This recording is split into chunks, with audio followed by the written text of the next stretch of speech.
Lakas ng Pinoy mga idol, tinanggalan ng angas sa dulo ang player na ito ng Australia. Nauna kasi ang yabang comeback para sa Pilipinas, talagang pahiya ang inabot ng OC player sa mga Pinoy. Harapang binastos ng ating mga pambato, supalpal ang inabot ng kalaban. Daming ganap ngayon sa basketball mga idol, daming laban ng mga Pinoy sa mga international game bukod sa ating Team Philippines na Strong Group Athletics sa Jones Cup at sa paparating ng mga laban ng Gilas Pilipinas. Heto ang ilan sa ating mga college team ay nakikipaglaban din sa ongoing tournament ng NSAC World Invitational, kung saan ang mga college team din sa ibang bansa kanilang makakalaban na galing Japan, Korea at Australia. Unang ang naglaro ang JRU o Jose Rizal University Heavy Bombers kalaban ng mga matatangkad at naglalakiang team. Ang college squad naman mula Australia ang Elite Stocks. Sa paglapag ng mga players sa court mga idol, litaw na litaw ang advantage ng Australian team sa ating mga pambato, pero hindi nagpatinag ang mga Pinoy mga idol. Nakipagsabayan dito sa unang quarter kung saan tikit lang ang naging puntusan, lamang dalawa lang ang Elite Stocks. Unang nakontrol ng Australia ang laban mga idol, patawa-tawa dyan si Deng na akala mo simpleng panalo lang sa kanila ang laro. Kita din ang advantage nila sa ilalim dahil sa haba nga at laki ng Australian team. Agad niyang nagangas etong player na ito mga idol, pero pumalag nga dyan ang mga Pinoy sa pangunguna ni Chris Hubilia na pinapanis ang mga bantay ng kalaban. Will respond here.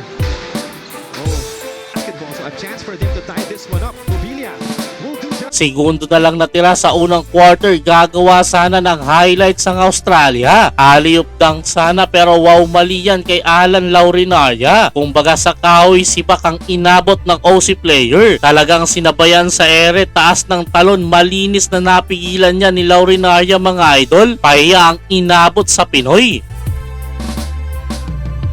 Second quarter, sumalampak na ang Australia, biglang umabante dyan ang OC team. Sunod-sunod kanilang basket, kaya naman nagsimula na namang magangas kanilang mga player. Sinigawan pa ng player na ito ang Pinoy matapos ang kanyang end one play. Eto agaw pansin mga idol, may Pacquiao sa Australia. Kaano-ano ata to ni Sir Manny, may naging bawi ang JRU mga idol sa late minutes. Chris Hubilia pumakita na naman ng matinding galaw sa ilalim. Tumulong sa kanya dyan offensively sina Sean Salvador, Jillian Palis at Alan Laurinaria. Dalawa pa rin lamang ng Elite Stocks mga idol. And of first half, 37-35.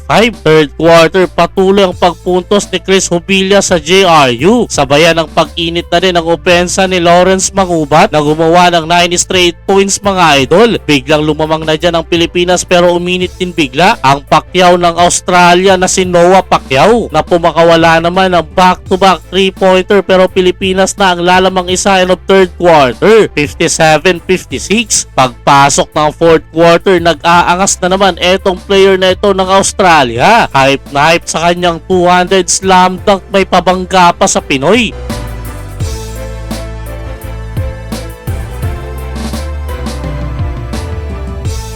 Pag-commit na naman ng turnovers ang JRU na nauwi na naman sa slam dunk ng naka-jersey number 8 ng Australia. Under 3 minutes, biglang lumamang anim ang OC team, 66-60, pero early comeback para sa Pilipinas. Agad na binura ang lamang ng kalaban, to the rescue sina Lawrence Mangubat at Alan Laurinaria. Anyari na pako sa 66 points ang kalaban mga idol. 11-0 end ang nagawa ng Pilipinas para kunin ang panalo, 71-66 final score. Tanggal angas sa dulo ang player na ito ng Australia.